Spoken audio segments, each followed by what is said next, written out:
What are some things to promote a stable and calming work environment?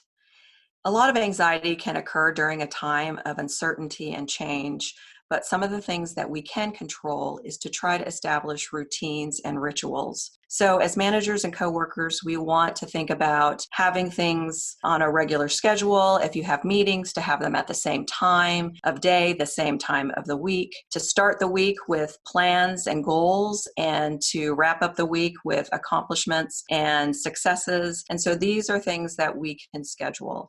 Also, we want to think about our own routine, a ritual we have when we're at work physically. Some of us may want to have coffee hour or just chat in with their favorite coworker. And if that is something that you do before a morning meeting, I would highly encourage you to do that even 5 minutes before your regular Zoom meeting. Get on the meeting earlier and talk to your coworkers, because that can be a source of energy for you in terms of starting off the day. So these are the things that would be great for you to continue to do if you can, in a kind of a different way, but still having a lot of those meaningful contacts. Another thing you want to think about is also how you dress and getting ready. There is a temptation to stay in your pajamas all day, especially if you don't have a virtual meeting. But having that time to get ready and start the day can give you a feeling of professionalism that can really carry out in your work. Not only will it model things for and expectations for your coworkers and your team, but you can also feel more productive and purposeful, because that is your norm for your regular work environment. So those are the things that you can control and that can contribute to your work success.